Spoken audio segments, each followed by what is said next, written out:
I'm genuinely excited for this trailer, actually, or for the movie. I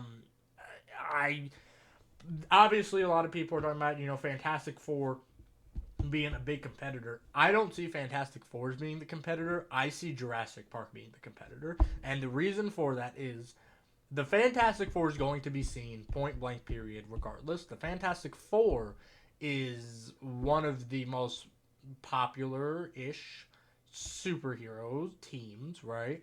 But they're not the most popular superhero team, right? Most people are going to go see the Fantastic Four because they are fans of Marvel. Fantastic Four as a whole does not carry as much weight as Marvel, right? Marvel carries its own weight. That's why the Thunderbolts, people watch the Thunderbolts. That's why people went and saw Captain America, whatever else, right? Marvel holds the title for the general audience more than the Fantastic Four. However, with Superman, DC is not very favorable in the public audience right now because the last few DC movies were, Batman v Superman, Justice League, which nobody liked, and then you have the Snyder Cultist, which promoted the hell out of Zack Snyder's Justice League, which also didn't do very well. Then you have the Suicide Squad, which did decent, but it was during COVID, and it was straight to streaming, so the numbers there aren't really there.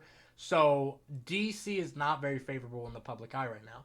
What will always be favorable in the public eye will be Superman. Superman's always no matter what. Superman, Batman, Spider-Man. Even if every single other superhero, if no one else ever does a superhero movie ever again, we will still see Superman, Batman, and Spider-Man. Because Superman, Batman, Spider-Man transcend the superhero genre, right? Which superhero being a genre is a whole other conversation that we don't need to dig into right now. But Superman, Batman, and Spider-Man will always, always, always have a place in the public eye.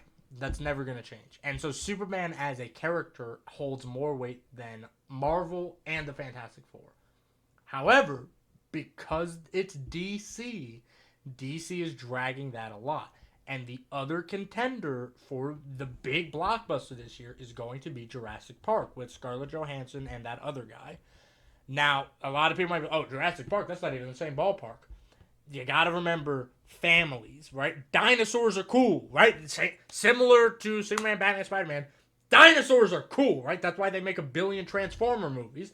Trucks are cool, right? They're robots driving cars. Very simple, right? Same thing with Jurassic Park. Jurassic Park is dinosaurs. Hey, what if dinosaurs were real and we had to deal with it? It's a very simple concept. Anybody can get behind. It's been Jurassic Park as a franchise has been grandfathered in to the public culture, right? They had the 3 movies in the 90s, and then they rebooted it with Chris Pratt. And so, like, Chris Pratt, Bryce Dallas Howard, they made the Jurassic World movies, and as far as I'm aware, those did very well. But again, dinosaurs are cool. People are going to want to see dinosaurs. Little boys and girls are going to want to go see dinosaurs. Parents are probably going to be okay with seeing dinosaurs, right? It's a big dad year, right? Like these Superman and Jurassic Park, they're kind of dad-based films, right? And so you have to consider the fact that most people, like general audience, not big fans of movies, like me or whoever's watching this, right? Most general audience people only see maybe 2 to 3 films a year in the movie theaters, and then they wait for it to go on streaming. But it used to be obviously DVD and VHS, and so what I think the issue is, a lot of people probably saw the Minecraft movie, right? It's unfortunate, but it's true.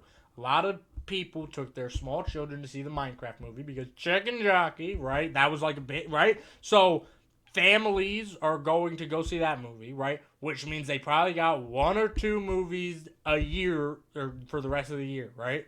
I'm not off the top of my head. I can't think of anything else coming out, towards the end of the year that people are going to want to see. But Superman, Fantastic Four, and Jurassic Park all come out in the same 4-month time frame, right? So what's going to happen is people are going to have to make a choice. They're either going to see Jurassic Park, Superman, or Fantastic Four. Very few people, especially with the fact that movie theaters are expensive, we're in a recession, that whole, right? People are not going to spend $200 in a 2-week span to see 2 movies, right? we can, right? Whoever, because like I have no children, right? So I can see movies whenever I want. I have the AMC Pass thing, so I'm gonna see all three of these movies for free. But the point being is that I see Superman being. I don't think we need to worry about Fantastic Four. I think Jurassic Park is going to be Superman and Jurassic Park are going to be the dad movies of the year, and I think that the dads are going to say, "Kids, let's go to the movies. Do you want to see Jurassic Park or Superman?" Superman. I'm not saying Superman's going to lose, right? But I am saying that Jurassic Park is a much stronger contender than Fantastic Four because Fantastic Four is going to be seen by Marvel fans, and realistically, who's taking? Okay, if you have the choice between Fantastic Four, Superman, and Jurassic Park, what are you taking your 10-year-old son to see? What are you taking your 8-year-old daughter to see? Fantastic Four is definitely lowest on that list, right? But Marvel just has a very large name. And so I just think that at the end of the day, Jurassic Park is definitely the harder contender. That's just my opinion. I don't know. We'll see when it comes out. I could be very wrong. I could be very correct. We'll never know. Uh, but with